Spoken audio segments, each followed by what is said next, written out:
The Super League fallout continues. What's up? I'm Paco and welcome to Rabona TV, where today we'll go over two things. We'll mostly focus on Juve, their potential issues with the Serie A, but because late last week Uefa said they are exploring some disciplinary sanctions for other teams involved in the Super League, we'll touch on that briefly as well, okay?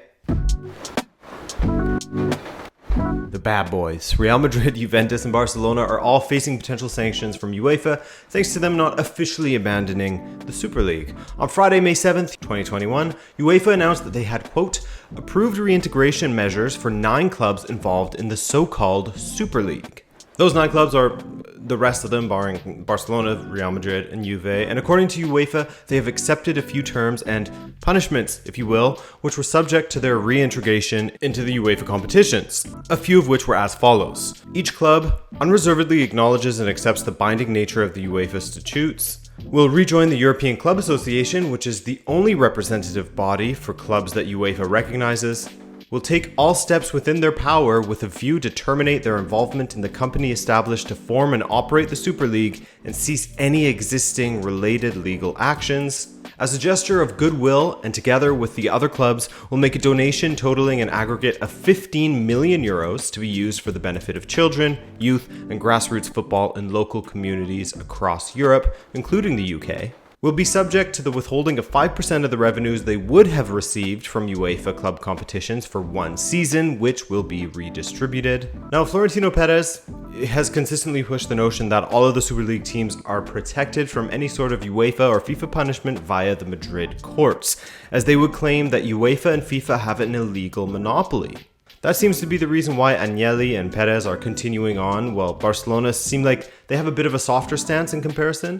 While they haven't pulled out or denounced the league yet, they would have to put their participation to a vote amongst their socios, where it would likely get turned down, but hey, I mean, you never know. And of course, UEFA President Alexander Seferin provided a statement on Friday with regard to the clubs that have pulled out. Quote, I said at the UEFA Congress 2 weeks ago that it takes a strong organization to admit making a mistake, especially in these days of trial by social media. These clubs have done just that. These clubs recognize their mistakes quickly and have taken action to demonstrate their contrition and future commitment to European football. The same cannot be said for the clubs that remain involved in the so-called Super League, and UEFA will deal with those clubs subsequently. Now, let's move on to Juventus in particular. While the Super League was being announced and causing hysteria Europe-wide, there were also rumors that each of the participating clubs could face backlash from their domestic leagues, and in some cases would be barred from competing in them. We have murmurs of the Premier League doing as much, and with the other 14 clubs in the Premier League banding together for a joint statement, it may have come to that had the Super League gone ahead. And in Italy, that's very much the sentiment at the moment. When the Super League announcement was made, a legislation amendment was rushed out by the Italian Football Federation under Article 16 of the Licensing and Registration Regulations.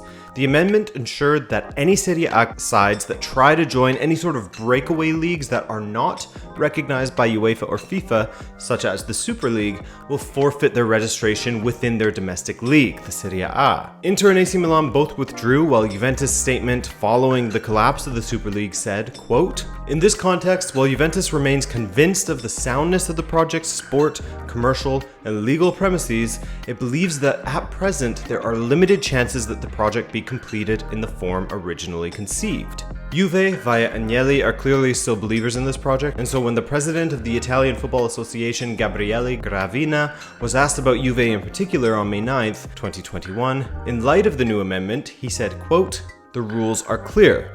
If Juventus is still part of the Super League when it enters next season, it can't participate in Serie A. I would be sorry for the fans, but the rules are the rules, and they apply to everyone. I hope this holdout ends soon. I think the most likely outcome in all of this is Juve pulling out of the Super League in order to ensure that they are eligible to compete in the Serie A, something that their fans would care far more about than competing in the Super League, that's for sure. It's a game of chicken at this moment, and it's one that Juve will end by making an announcement about them shelving the Super League. I guess the question would be that if they make the announcement, will they actually shelve the Super League completely and finally, or will they just make a grand gesture in public while Agnelli continues to work on it alongside Perez behind closed doors? I wouldn't be surprised if that was the case. As you'll remember, Agnelli was the head of the European Clubs Association, the ECA, and on the Friday before the Super League announcement, about 48 hours prior, he had spoken of how he loved the new Champions League structure and had signed off on the changes. 48 hours later, pandemonium.